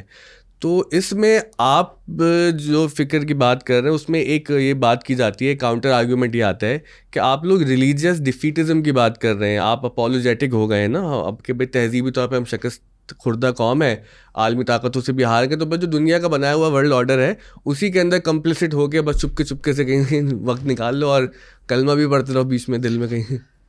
اس کے دو جوابات ہیں. ایک تو یہ کہ ہم کیا کرتے ہیں، اس پر میں بعد میں آتا ہوں. تو جو آپ لوگ کر رہے ہیں، آپ سے مراد وہ جن کا نقطہ نظر جن کا نقطہ نظر آپ پیش کر رہے ہیں تقسیم کی طور پر، تو وہ جو شاخ نازک پہ آشیانہ تھا وہ تو اتنی مضبوطی پہ کھڑا ہوا ہے کہ آپ کا جو جس کو تھا خاص ہے ترکیب میں قوم رسول ہاشمی، وہ تو ان کے سامنے ہر سال کاسہ گدائی لے کے $1 بلین کی بھیک مانگنے کے لیے جاتا ہے، اور اس کے بعد آپ کی ملک کی معیشت کا پہیہ چلتا ہے. اچھا، وہی ممالک ہیں جن کے قائم کردہ پورے کے پورے اس ٹیکنالوجی کے ریولوشن کو آپ استعمال کر کے انہی کیمروں انہی پوڈ کاسٹوں کے مائک میں بیٹھ کے خلافت کے احیاء کی بات کر رہے ہوتے ہیں. تو ہم تو جو کرتے ہیں وہ کرتے ہیں، لیکن یہ جو آپ لوگوں کی طرف سے ایک نوید انقلاب سنائی جاتی ہے، اس کے بعد تو بھائی کچھ جاؤ نا پتھر کے دور میں رہو، اور پھر ڈو اینڈ ڈائی والی صورتحال ہو. یہاں پر بیٹھ کر آپ کہتے ہیں کہ یہ عالمی استعمار اور یہ مغربی طاقتیں اور یہ قوتیں اور ان کے ساتھ ہمارا جس کو کہتے ہیں دائمی مخاصمت کا تعلق ہے، اور یہ تہذیبوں کی جنگ ہے. تو پھر تہذیبوں کی جنگ میں ٹھنڈے کمروں میں نہیں بیٹھا جاتا، تہذیبوں کی جنگ پھر پہاڑوں پہ اٹھ کے لڑی جاتی ہے، جیسے طالبان نے لڑی ہے. ان کے بارے میں ہمیشہ یہ کہتا ہوں کہ ان کی عقل کے اوپر ماتم اور ان کا جذبے کے اوپر رشک آتا ہے، اس لیے کہ جو وہ کہہ رہے ہیں اس پر عمل درآمد کر رہے ہیں. تو ہمارے یہاں جو کہانی سنائی جاتی ہے بہت معذرت کے ساتھ، یہ قوم کو بیوقوف بنانے کے علاوہ کچھ نہیں ہے. میں یہ سمجھتا ہوں کہ اس نے جتنا نقصان پہنچایا ہے وہ اصل میں انسان حقیقت کی معرفت سے محروم ہو جاتا ہے، اور اس کو لگنے والا ہر زخم لگ رہا ہوتا ہے کہ تو جانب حق میں جدوجہد کا اللہ کی طرف سے آزمائش کا زخم ہے مجھ پہ، حالانکہ وہ اس کی تخریب کا زخم ہوتا ہے. ہماری قوم آج جہاں پر پہنچ گئی ہے، یہی تو بیانیہ موجود تھا. اس بیانیے کے گل تو ہمیں آج نظر آتے ہیں سوسائٹی کے اندر، گلی محلوں کے اندر. اور پھر جو پوت آپ نے یہاں پہ تیار کی، اس کو عالمی استعمار سے لڑایا، اور لڑانے کے بعد اس نے آپ کے گلی محلوں میں، چوک چراہوں میں، دیوانوں بازاروں میں جو کشت خون کا بازار گرم کیا، جو بارود اور آگ کی یہاں پر لہر دوڑائی، اس کے بعد وہ کہاں ہے عظمت رفتہ کی بات ہے، وہ بیانیے کہاں ہے مذہب کے؟ یعنی پھر ہم اپنے لوگوں کے خلاف ضرب اسب کرتے ہیں، پھر اپنے لوگوں کے خلاف رد و فساد ہوتا ہے. وہی رد فساد جو کچھ عرصہ پہلے ضرب مومن تھی، مومن کی تلوار تھی، اور اس کے پیچھے قومی پوری کی پوری انٹیلیجنسیا کھڑی تھی. مجھے یاد ہے جس وقت اس ملک میں ہم رہتے تھے 9/11 ہوا، تو اس وقت یہاں کے دانشوروں کی خوشی دیدنی تھی، اور یہاں کے مذہبی علماء کی جو اس کو آپ کہتے ہیں نا کہ آپ ان کے ساتھ بیٹھتے ہیں، انہی محلوں انہی علاقوں میں ہم بیٹھتے تھے، اور ہم وہ دیکھتے تھے اور کہتے تھے کہ یہ وہ جو ہمارا خواب تھا یہ شرمندہ تعبیر ہونے والا ہے. اور دیکھیں عالمی نظم کہاں جا رہا ہے، وہ عالمی نظم وہیں پہ کھڑا ہوا ہے. اس عالمی نظم کی باج گزاری میں آج ہم زندگی گزار رہے ہیں. تو یہ جو کچھ آپ لوگوں کے نظریات ہیں اس کے گل تو سامنے آ گئے. اب آئیے ہمارے نظریات پہ. ہمارا ابھی الٹ کر کے آپ کو ہم بتاتے ہیں کہ ہمارا مسئلہ کیا ہے. ہمارا مسئلہ یہ ہے کہ ہم جس وقت یہ کہتے ہیں کہ ہم اللہ کو مانتے ہیں، اللہ کے پیغمبر کو مانتے ہیں، تو اس کے بعد ہم دنیا کے اندر جتنے نظریات ہیں، چاہے وہ نظریات مسلم تہذیبی روایت نے پیدا کی ہوں، چاہے وہ نظریات محرومی کی نفسیات سے پیدا ہوئے ہوں، چاہے وہ نظریات عظمت رفتہ کی بازیافت میں ہوں، کچھ بھی ہوں، ہم صرف سرنڈر کرتے ہیں خدا کے پیغمبر کے آگے. اور خدا کا پیغمبر خدا کا منتخب فرستادہ روح زمین پر واحد تنہا ماخذ ہے. ہم یہ کہتے ہیں کہ دین کے بارے میں جو لفظ منہ سے نکالنا ہے اس کی سند محمد رسول اللہ سے آئے گی. تو ہمارا پورا دینی ڈسکورس اس کنزرویٹیوزم پہ کھڑا ہوا ہے کہ جہاں پر ہم خارج، سماج، معاشرہ، افادیت، عدم افادیت، تعمیر، تخریب، اس سب سے باورہ ہو چکے ہیں. ہم اس کی بات کرتے ہیں. ان پیغمبر کی ذات سے ہمیں کچھ دین کے سورسز ملے ہیں، وہ قرآن و سنت پہ مبنی ہے. آپ ہمیں کہتے ہیں کہ اس قرآن و سنت میں مغرب کی مخالفت کی بات کی ہے، آیت پڑھیں. آیت پڑھیں گے تو دوسری مجبوری یہ ہے کہ محمد صلی اللہ علیہ وسلم کو ماننے کے بعد ہم نے دنیا کے جو عقلی مسلمات ہیں ان کو بھی مانا ہوا ہے. تو ہم کہیں گے آیت کا ترجمہ کریں. ترجمہ ہوتا ہے لفظ سے، لفظ ہوتا ہے کلام میں، کلام رکھتا ہے اپنا کانٹیکسٹ. آپ میرے سامنے آ کر حدیث پڑھیں گے کہ بھئی اللہ کے پیغمبر نے کہا من تشبہ بقوم فہو منہ، ایک کافر کے گھر کی تو آگ سے گھر کو روشن نہ کرو. آپ کہتے ہیں کہ نیشن اسٹیٹ کے اندر رہتے ہوئے ہم پوری تقسیم کو مان لیں. تو ہم کہیں گے پوری حدیث پڑھو. پوری حدیث میں تو یہ بات بیان ہی نہیں ہوئی. پوری حدیث میں تو بات بیان ہوئی جعل الرزق تحت ظل رمحی وجعل الصغار علی ما خالف امری من تشبہ بقوم فہو منہ. بھائی پیغمبر ہیں، خاص قانون ہیں، آتے ہیں، تمام حجت ہوتا ہے، عذاب آتا ہے. اللہ کہہ رہا ہے تلواروں کے سائے میں تمہارا رزق رکھ دیا ہے، جو تمہاری مخالفت کرے گا نیست و نابود ہوگا. اب موقع آ گیا ہے خدا کے عذاب کا. جس نے جس قوم کے ساتھ ہونا ہے الگ الگ ہو جاؤ، کیونکہ فیصلہ ہونے والا ہے حشر معہم. تو اب آپ کو میں حدیث سناؤں گا، آپ آگے سے آ کر مجھے کہیں گے آپ تو اصل میں اپولوجیٹک ہو گئے ہیں، مغرب کے ساتھی ہو گئے. تو پھر میں پلٹ کے کہوں گا کہ آپ اصل میں اسلامزم اپنی سیاسی برتری کی بازیافت میں دین کے جو بنیادی مقدمات ہیں ان کو براہ راست سمجھنے پر بھی آمادہ نہیں ہے. تو ہمارا معاملہ اپولوجی کا نہیں ہے، آپ کا معاملہ دین سے دوری کا ہے.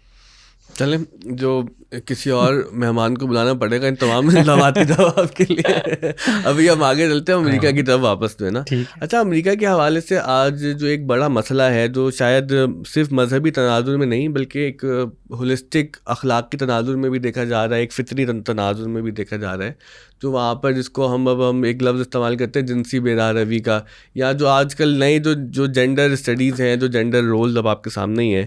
تو وہاں پر بہت سے ایسے صرف مسلمان نہیں بلکہ یہودی اور عیسائی بھی ہیں جو پریکٹسنگ ہیں، اور وہ بہت پریشان ہیں اس حوالے سے. تو اب ظاہر ہے کہ اہل مذہب کی طرف سے ایک بڑی تنقید یہ ہوتی ہے کہ ایک معاشرہ جو آپ نے آزادی اظہار کی بنیاد پہ قائم کیا اور لبرٹیز کی بات کی، آپ نے ڈان لاک کی بات کی، تو پھر یہ تو اب اس کا فطری نتیجہ نہیں ہے کہ اس قسم کی ایک ایسی مصیبت جو سوسائٹی میں آن پڑی ہے کہ لوگ واقعتاً وہاں سے بھاگ رہے ہیں، اور اسکولس کی جو سچویشن ہے، جس قسم کی تعلیم دی جا رہی ہے، اور جو آہو بکا ہم ہر طرف سے سن ہی رہے ہیں وہاں پر. یہ بات کسی حد تک تو ٹھیک ہے کہ اگر آپ اسلامی تہذیب کے اندر سر رشتے کو ڈھونڈنے تو وہ ہے عبودیت، خدا کی بندگی. اور مغرب آج جس تہذیبی روایت کے اوپر کھڑا ہوا ہے اس کی بنیادی قدر ہے فریڈم اور آزادی. اچھا، یہ فریڈم اور آزادی اگر آپ دنیا کی کانوٹیشن میں بولیں تو بڑی محمود چیز ہے. مثلا فریڈم اور آزادی کس چیز سے؟ فریڈم اور آزادی اس چیز سے کہ آپ کا جبر، آپ کا تسلط میرے اوپر حاوی نہیں ہوگا. آپ جان مال آبرو کے خلاف زیادتی کا حق نہیں رکھتے. آپ میری حق تلفی کے بارے میں کوئی تعدی نہیں کر سکتے. میں ایک ریاست کا شہری ہوں، ریاست کا مقصد ہے میرا تحفظ، میری نگرانی، میری پرداخت، میری تربیت، میرے وسائل کو میرے اوپر لگائیں. تو اس کانوٹیشن میں تو بڑی اچھی بات ہے. لیکن جب یہ فلسفہ حیات بن جاتا ہے اور بغیر کتاب ہے تو پھر اس کا ایک نتیجہ نکلتا ہے.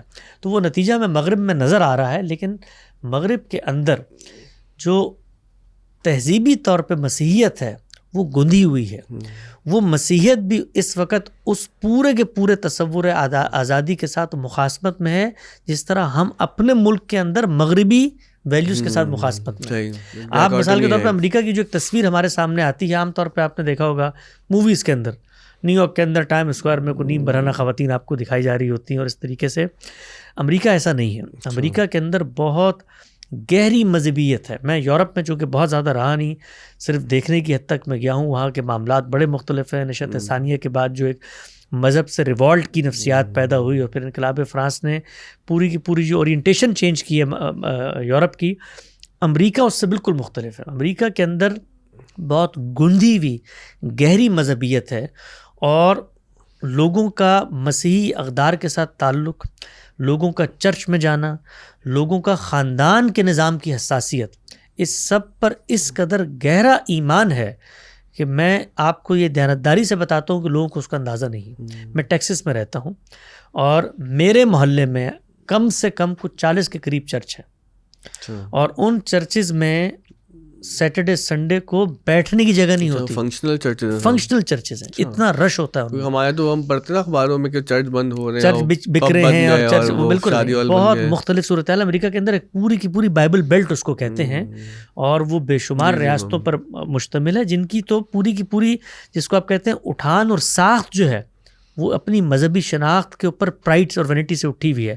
اسی طریقے سے خاندان کا ادارہ, میری اہلیہ کو وہاں پر براہ راست ان کی سوسائٹی میں کام کرنے کا موقع ملا. وہ تھراپسٹ ہیں اور سائیکالوجسٹ ہیں, تو وہ کام کرتی ہیں. تو خاندانی ویلیوز کیا ہیں, میاں بیوی کے تعلقات کے اندر بچے کی اہمیت کیا ہے, بچے کی تربیت کے معاملات کیا ہیں. ہم جن علاقوں میں رہتے ہیں وہاں پر ماں باپ کی خدمت کا جذبہ اور ان کے ساتھ تعلق, کچھ چیزیں ہیں جو جدید سماج نے پیدا کی ہیں, ان کو ہم یہاں سے بیٹھ کے پرسیو نہیں کر سکتے. مثال کے طور پہ آپ نے بڑا سنا ہوگا, ہم بھی بچوں نے سنتے تھے, ہمارے مولوی آزادی بتاتے تھے کہ وہاں پر تو وہ 18 سال کے ہوں تو بچوں کو گھروں سے باہر پھینک دیتے ہیں, اور بچے جو ہیں وہ بوڑھے ماں باپ کو اٹھا کے اولڈ ہوم میں پھینک دیتے. اب جب وہاں پر گئے تو معلوم ہوا کہ پوری اورینٹیشن ہی ڈفرینٹ ہے.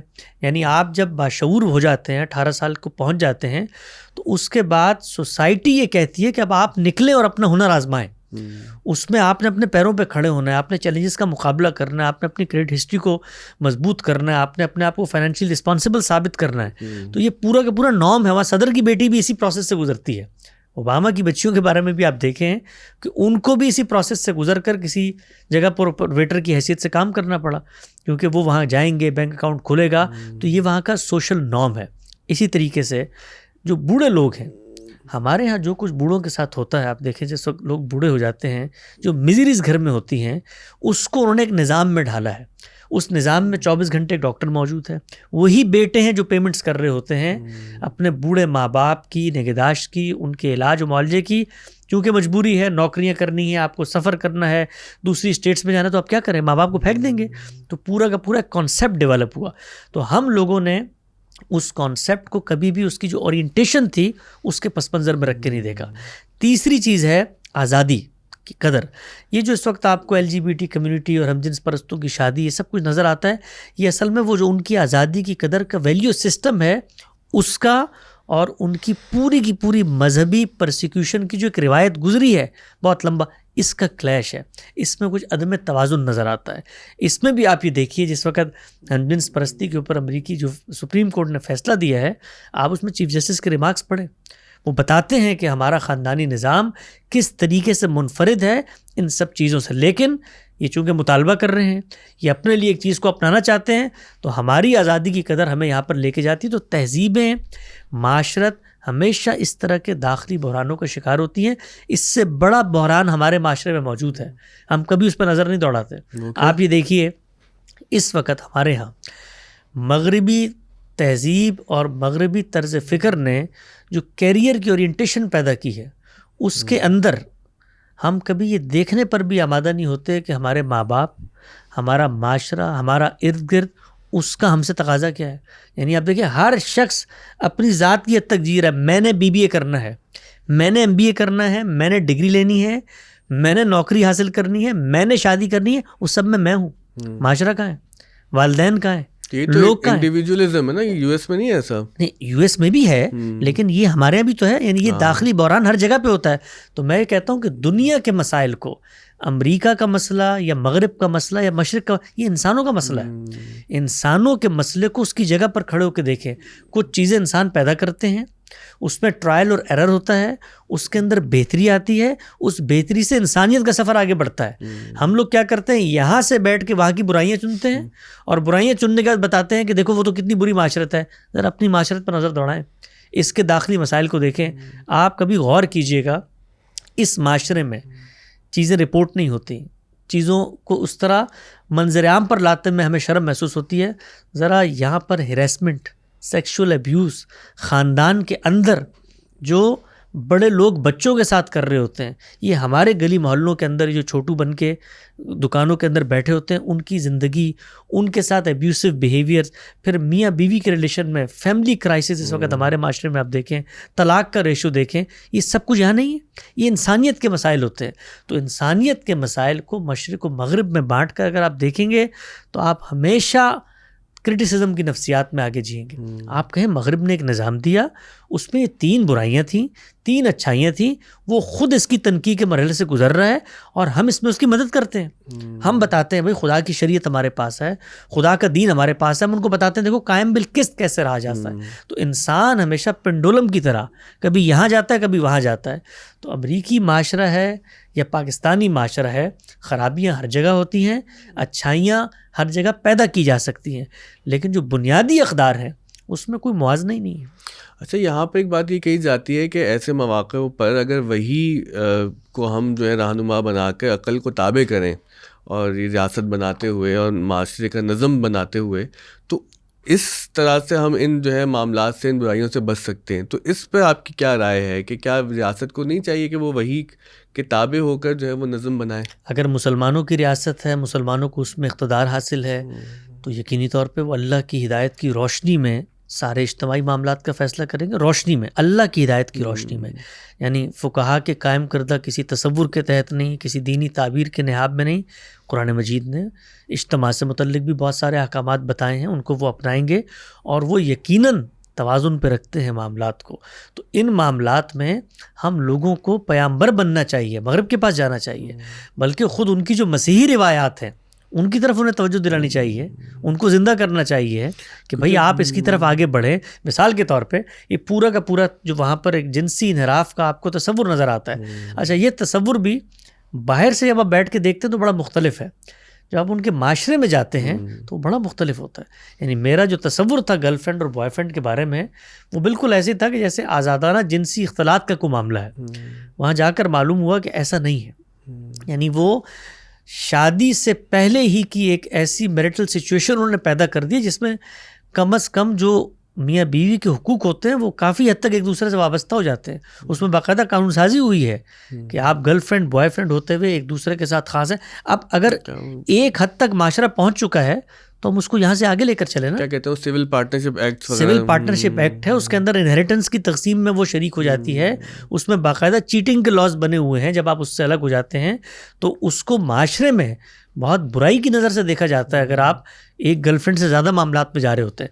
تو سوسائٹیاں جو ہیں وہ اگر ایک جگہ تک پہنچی ہوئی ہیں تو ہم لوگ جن کو اللہ تعالیٰ کی کتاب کی رہنمائی حاصل ہے اور ہم لوگ جن کو اللہ تعالیٰ نے بتایا ہے کہ معاشرے کی بعض ایسی برائیاں ہیں تمہیں بظاہر برائی نہیں لگ رہی ہوتی. اب زنا جو ہے وہ بظاہر کسی کی حق تلفی نہیں ہو رہی ہوتی, آپ کا میرا انڈیویجول ایکٹ ہوگا نا, لیکن اللہ کہتے ہیں نہیں, یہ سوسائٹی کی ایک تلفی ہے.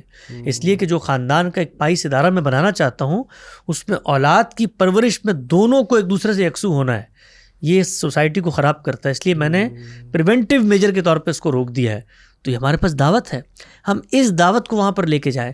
آپ یہ دیکھیے ہم کس دعوت کو لے کے جاتے ہیں, مخاصمت کی دعوت کو, کنفرنٹیشن کی دعوت کو, خاتمے کی دعوت کو اور تہذیبوں کی کشمکش کی دعوت کو. اس میں جو اللہ نے ہمیں دیا تھا ہم ان کو نہیں دے پاتے, اور جو اللہ نے ان کو دیا ہے سوشل سائنسز کی ترقی اور انڈسٹریل ریولوشن کے دور کے اندر جو کچھ دنیا کے اندر انہوں نے پیدا کر دیا ہے وہ ہم نے ان سے سیکھنا تھا.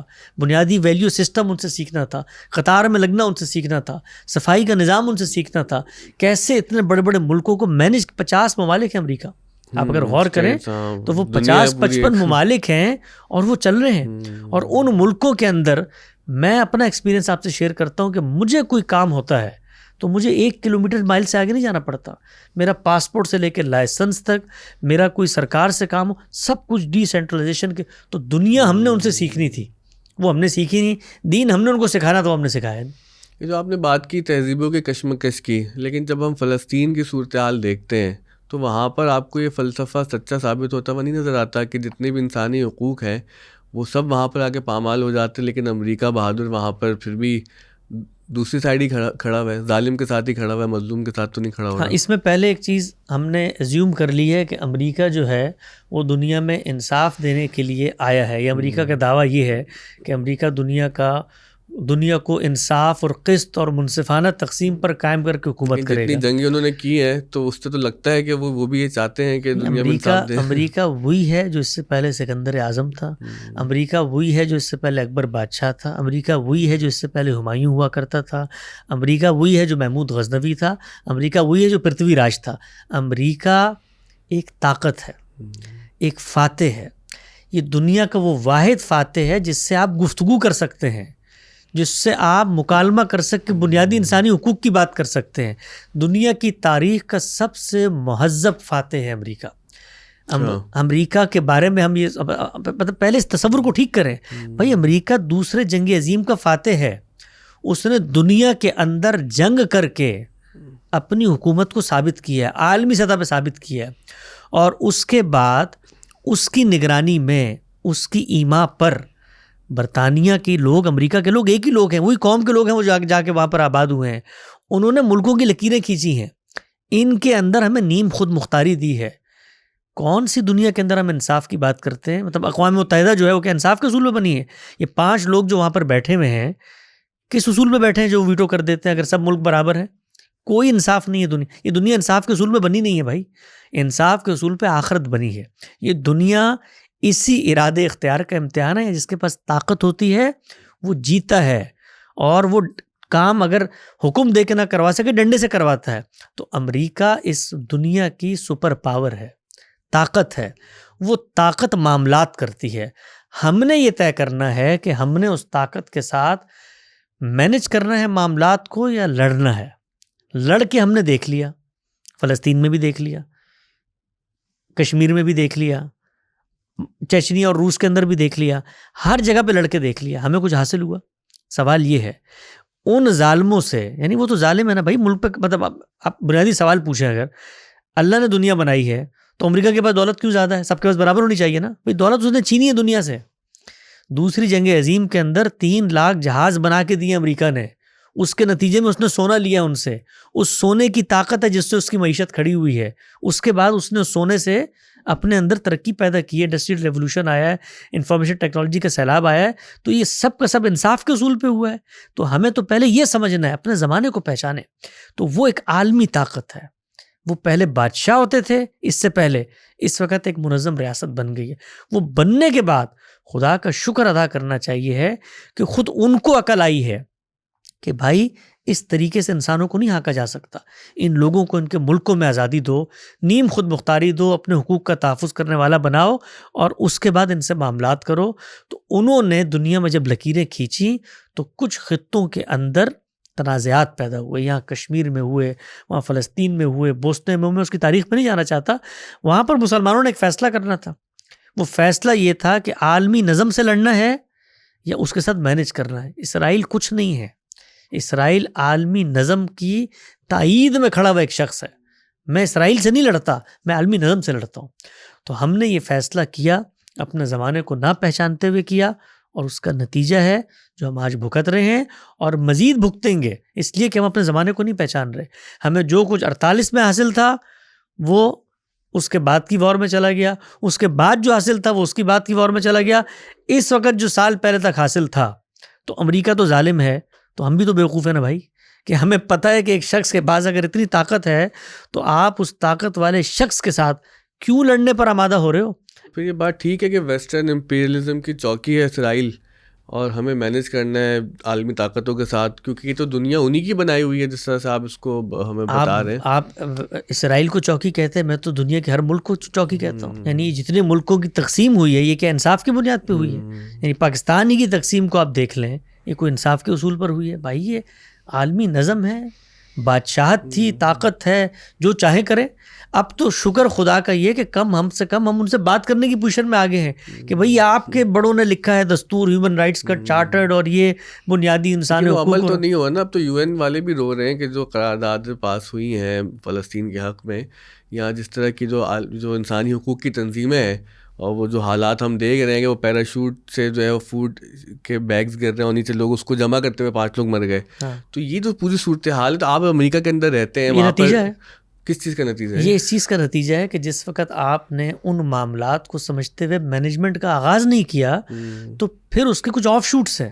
تو وہ مینجمنٹ کیا ہے؟ اگر وہ مینجمنٹ بہت سادہ تھی، 2 اسٹیٹ تھیوری جو تھی، جس پر آج لوگ کہنا شروع ہوئے ہیں، اور آپ کچھ عرصے بعد دیکھیں گے کہ فلسطینیوں کا واحد مطالبہ یہ بن جائے گا 2 اسٹیٹ سولوشن، کہ 2 اسٹیٹ سولوشن۔ یہ 2 اسٹیٹ سولوشن جو ہے یہ آج سے 70 سال پہلے ہمارے پاس آپشن موجود تھا، ہم نے اس کو اپنایا، یعنی ہمیں وہ 2 اسٹیٹ سولوشن کو نہ اپنانے کی جو حماقتیں ہیں وہ تو نظر نہیں آتی، اس کے نتیجے میں سرنگیں بنا کے، غلیلیں اٹھا کر، ارد گرد کے ممالک سے دیسی میزائل بنوا کر، پیراشوٹ سے ملکوں پہ حملہ کر کے ہم یہ سمجھتے ہیں کہ ہم عالمی قوتوں اور عالمی نظم کو شکست دے دیں گے.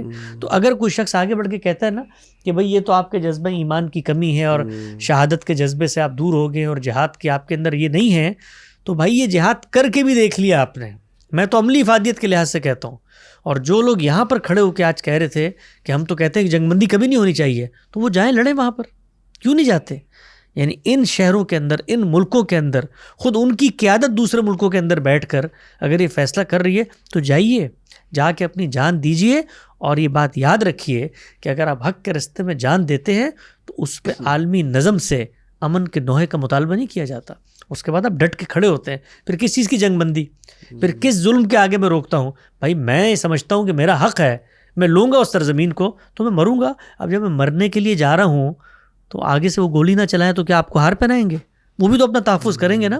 تو ہم مسلمان جس چیز کو سمجھنے سے قاصر ہے وہ یہ ہے کہ ہم مفتوح ہیں دنیا میں، محکوم ہے دنیا میں.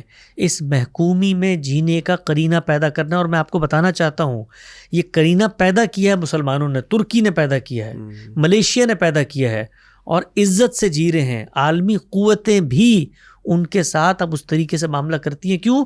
معیشت مضبوط ہے، تعلیم مضبوط ہے، سماجی اسٹرکچر مضبوط ہے، ملک اسٹیبلٹی کی طرف کھڑے ہوئے ہیں. تو ہم نہ یہاں پر کامیاب ہو رہے ہیں اپنے اندر، نہ وہاں ان سے لڑ کے کامیاب ہو رہے ہیں. اس میں ایک چھوٹا سا میں ایک سوال ایڈ کروں کہ محکوم بن کے ان کے ساتھ مینیج کر کے عزت سے جینا، اگر کوئی ملک حاکم بننے کا خواب دیکھے اور نظم کو بدلنے کی کوشش کرے تو پھر اس میں کیا غلط ہے؟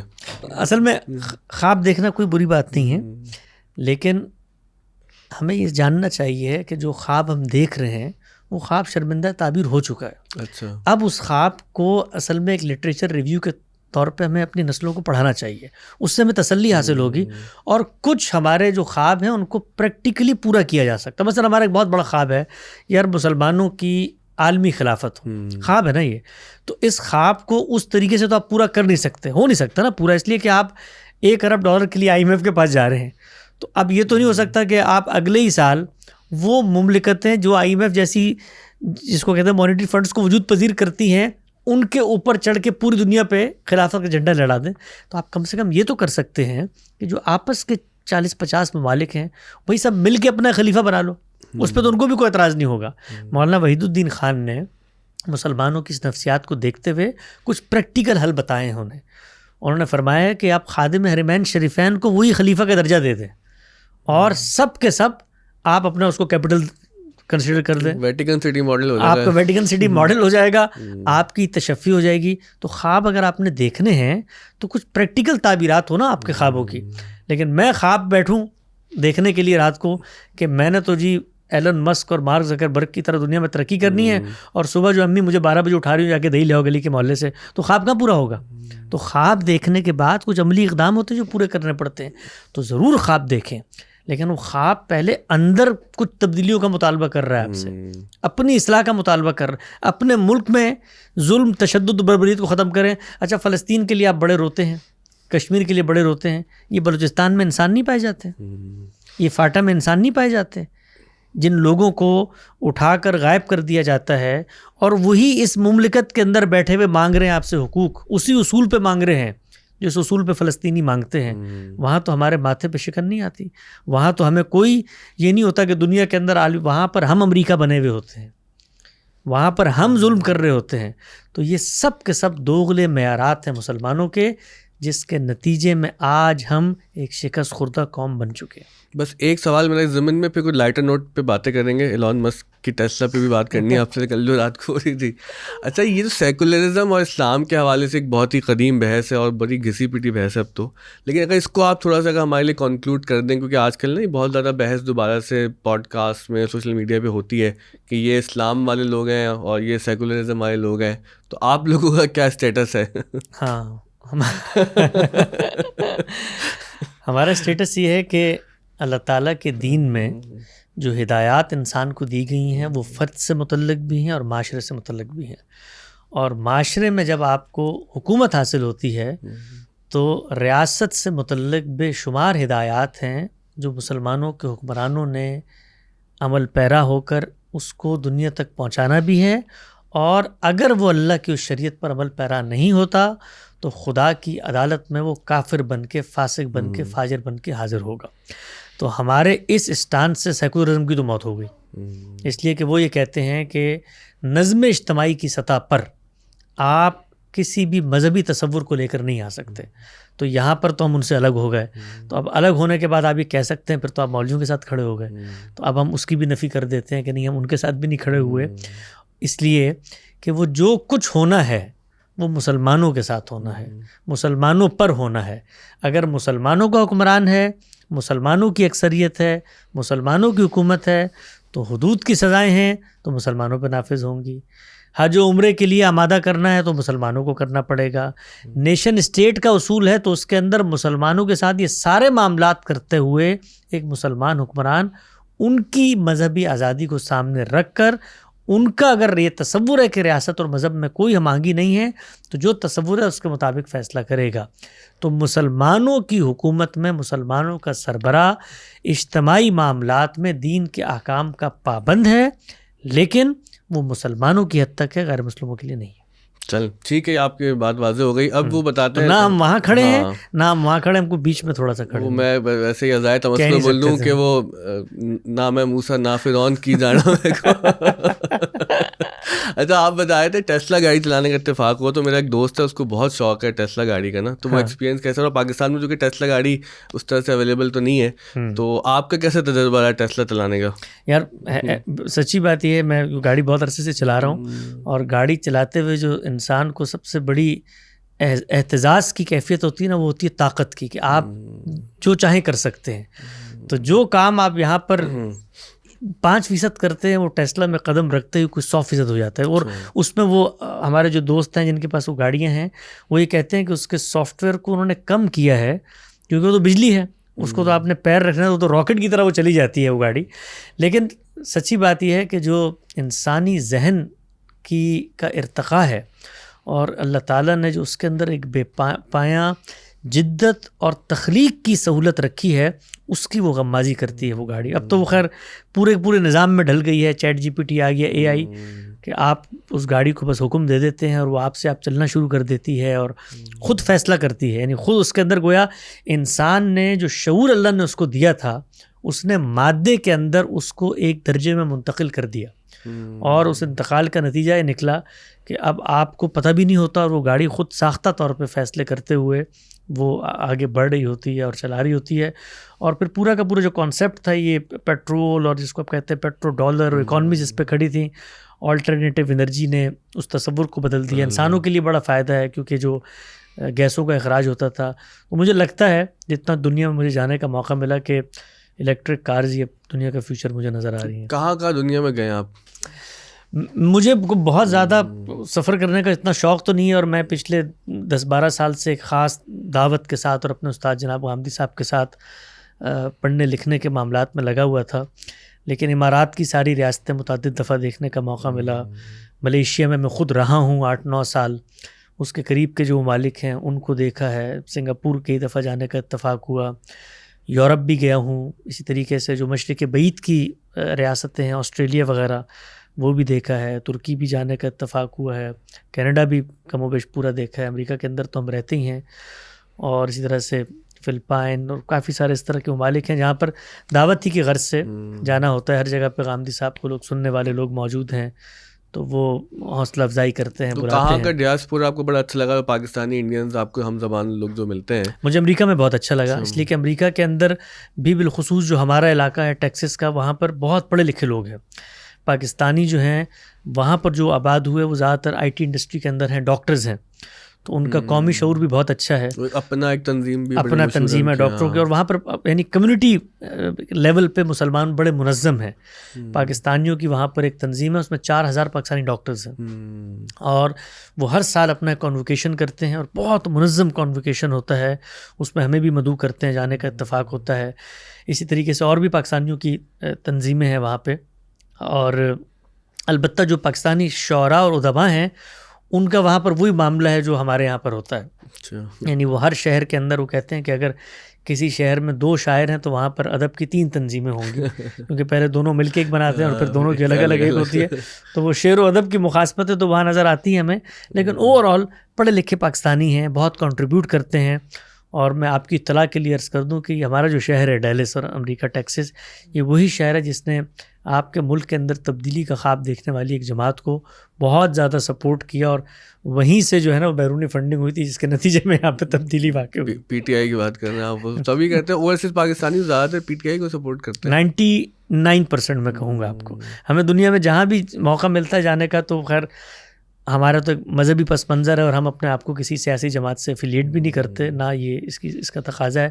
حق سچ کی بات کرنی چاہیے، ہر ایک سے ملنا چاہیے، لیکن جو ہمیں سننے والے لوگ ہیں ان میں سے شاید 90-95% لوگ اسی تبدیلی کے خواب میں مبتلا ہیں. اور آپ کو سن کے تبدیلی کے خواب میں مبتلا نہیں، وہ ہمیں سنتے ہیں مذہبی تبدیلی کے ضمن میں، ان کو سنتے ہیں سیاسی تبدیلی کے ضمن میں. اچھا، آپ ایک دفعہ غامدی صاحب نے بات کہی تھی کہ ان سے زبان کے حوالے سے بات ہوئی، تو انہوں نے کہا کہ جو اسلامی علوم ہیں وہ عربی، پھر فارسی اور پھر اردو میں ڈیولپ ہوئے، اور انگریزی اس معاملے میں بھی بہت پیچھے ہے. جی، تو وہاں پہ اردو سکھانے کی جو تعلیم و تربیت کا نظام کیسا ہے امریکہ میں؟ آپ یہ بہت وہاں پر ایک فقدان ہے، اور وہاں پر جو پاکستانی فرسٹ جنریشن امیگرینٹس گئے انہوں نے اس پہ توجہ نہیں دی، اور جس کا نتیجہ وہ اس وقت بھگت رہے ہیں.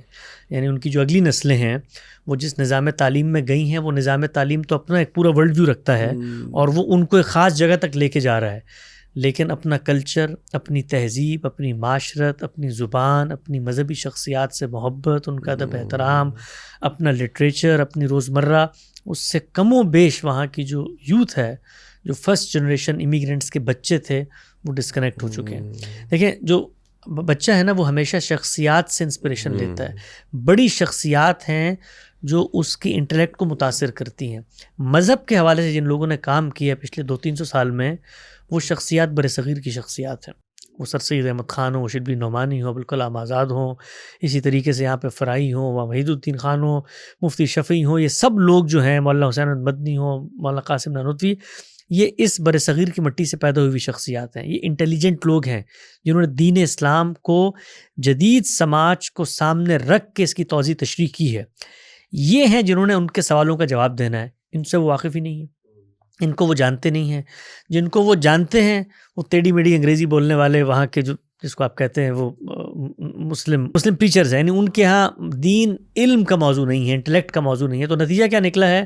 نتیجہ نکلا ہے کہ جو لوگ دین سے اٹیچ ہوئے ہیں وہ پھر اسی تضاد کے اندر جی رہے ہیں. وہ یورپ امریکہ میں رہتے ہوئے بھی ان کے یہاں وہی تضادات ہیں جو باقی ملکوں میں ہوتے ہیں. پاپولیرٹی بہت ہے، بٹ پاکستان میں بہت پاپولیرٹی بڑھ گئی ہے یہاں پہ جو ہماری جین زی ہے، اور اس کے بعد کی جو اس کی وجہ یہ ہے کہ یہاں پر جو پاکستان کے اندر علماء موجود تھے ان کا کنیکشن کم ہوا ہے. یعنی وہ لوگ پھر بھی کم سے کم ان کی زبان میں بات کرتے ہیں، ان کے عملی مسائل کو پریکٹیکلی حل کرتے ہیں. لیکن اوریجنل کام ہوا ہو، مذہبی شخصیات پیدا ہوئی ہوں جنہوں نے نئی تعبیرات کو پیدا کیا ہو، مغرب کے اندر اس کا کوئی شائبہ بھی نہیں. یعنی اگلے میرا خیال ہے 100-200 سال تک بھی شاید امریکہ یا برطانیہ یا پورے کے پورے یورپ کے اندر دین اسلام پر اوریجنل یونیورسٹیوں میں بہت کام ہو رہا ہے. لوگ کہتے ہیں وہاں دیکھیں بڑی بڑی جامعات ہیں، لیکن وہ سب یہاں کا پیدا ہوا ہوا علم ہے جس کے اوپر تحقیق کا کام ہو رہا ہے. اصل میں بڑی فکر جو ہے وہ بڑے لوگ پیدا کرتے ہیں، اور بڑے لوگ جو ہیں وہ ایک تہذیبی تسلسل کے اندر پیدا ہوتے ہیں. ان ملکوں کے اندر جا کر تو مسلمان آباد ہوئے. اس دھرتی کے اندر مسلمانوں کی جو پوری کی پوری علمی اور تہذیبی روایت ہے وہ 1400 سال پہ محیط ہے. یعنی پورا کا پورا عربی لٹریچر ہے جس کے ساتھ نسل در نسل سینہ بسینہ علماء نے ان علوم کو منتقل کیا. اسی کے بطن سے یہاں پر فارسی کے اندر اتنے بڑے بڑے اباقر علماء پیدا ہوئے، اور وہی علماء ہیں جنہوں نے پھر اپنی اپنی تعبیرات کو شاگردوں کی روایت میں ڈال کے بر صغیر کے اندر ہزاروں کی تعداد میں مدارس کے ایک اسٹرکچر میں علم کی صورت دے دی. تو بڑی شخصیات ہوتی ہیں جو تعبیرات کو جنم دیتی ہیں، اور یہ بڑی شخصیات ایسا نہیں ہے کہ ایک دن میں پیدا ہو جاتی ہیں. اس کے پیچھے ایک تہذیبی تسلسل بھی ہوتا ہے، اللہ کا انتخاب بھی ہوتا ہے، سماجی حالات بھی ہوتے ہیں. لیکن یہ واقعہ ہے کہ اسلام کے حوالے سے جتنا کام پچھلے 200 سال میں اردو زبان میں ہوا ہے، میں دین کے ایک بڑے ہمبل طالب علم کی حیثیت سے چونکہ پڑھتا رہتا ہوں، مطلب عالم عرب کے اندر وہ وزڈم دور دور تک بھی نہیں پہنچتا جو بر صغیر کے علماء میں ہے. اچھا، 2 شخصیات کا تذکرہ ہم نہ کریں تو یہ ممکن نہیں ہے.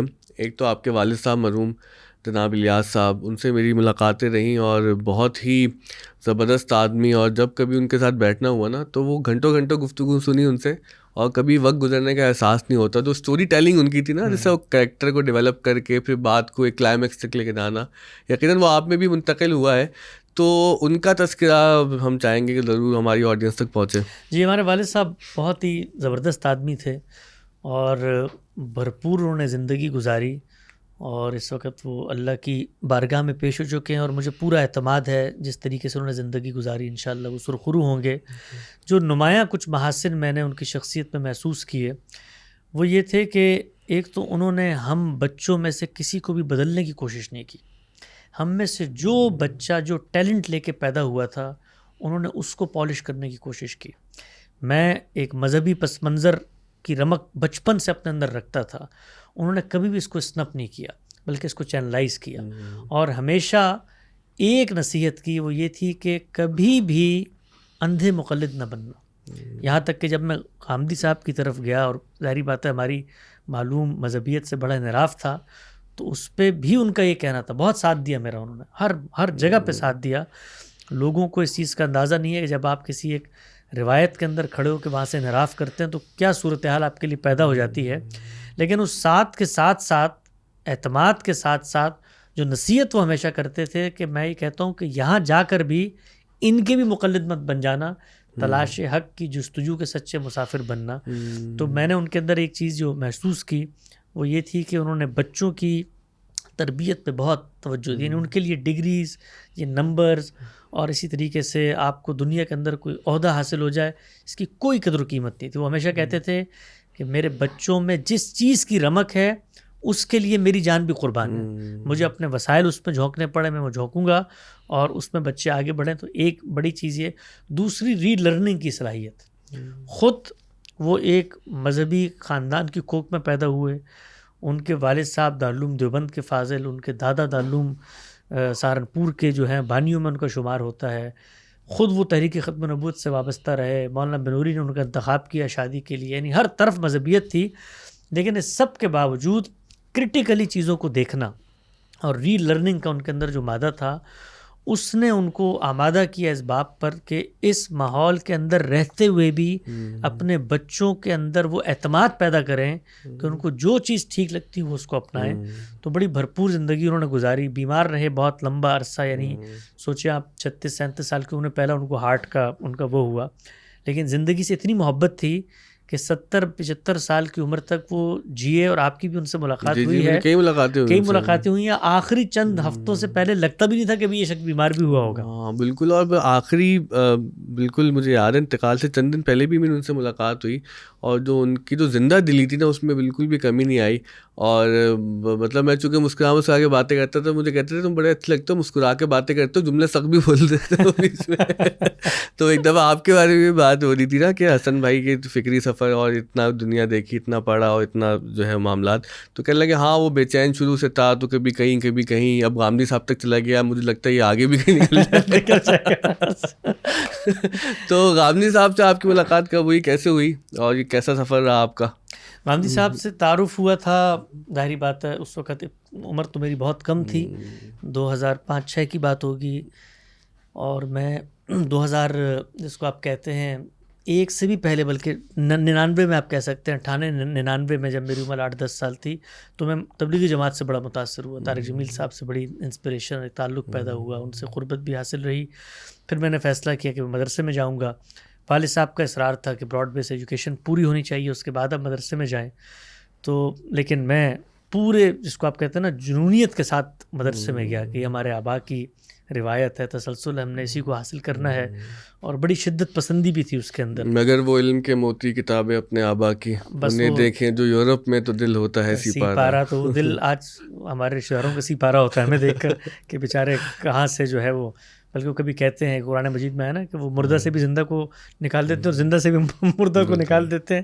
تو بیچارے ہمارے کچھ دوست تبصرے بھی کرتے ہیں یہ. تاہم اس سفر میں ہم جا رہے تھے، مدرسے کے اندر تھے. براڈ بیس ایجوکیشن کے پس منظر نے، والد صاحب کی تربیت نے یہ پیدا کر دیا تھا کہ چیز آسانی سے ہضم نہیں ہوتی تھی.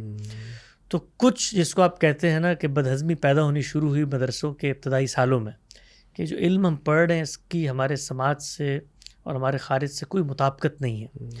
اس دوران جو کچھ اسباب میسر تھے ان میں مطالعہ شروع کیا تو کرتے کرتے ہمیں مولانا حمید الدین فراہی کی بعض تصنیفات ملی. مجھے یاد ہے اسی کراچی کے اندر میں جامعۃ الرشید میں پڑھتا تھا جو یہ ہائی وے کے اوپر ہے, آپ نے دیکھا ہوگا. تو اس طرح پیدا ہوا تو کرتے کرتے جو ہے وہ یہاں اردو بازار کے اندر جا کے کتابیں ڈھونڈنی شروع کیں. وہاں پر کچھ رسالے ملے مولانا فراہی کے, ان کو کچھ ساتھیوں کے ساتھ مذہبی ساتھیوں کے ساتھ بیٹھ کے پڑھنا شروع کیا. پتہ چلا یہ ان کے ایک شاگرد ہیں مولانا امین حسین اصلاحی, ان کی چیزیں پڑھیں. پھر معلوم ہوا ٹی وی پہ نئے نئے غامدی صاحب آنا شروع ہوئے تھے تو اس سے تعارف ہوا. تو شروع میں تو بہت جس کو آپ کہتے ہیں اکتاہٹ تھی ان کو دیکھ کر اور بہت مخالفت تھی. میں اس زمانے میں لکھتا تھا, نیا ضرب مومن ایک اخبار تھا ہمارے مدرسے سے نکلتا تھا, وہ جہادی پوائنٹ آف ویو کا بڑا نمائندہ اخبار, اس میں لکھتا تھا میں.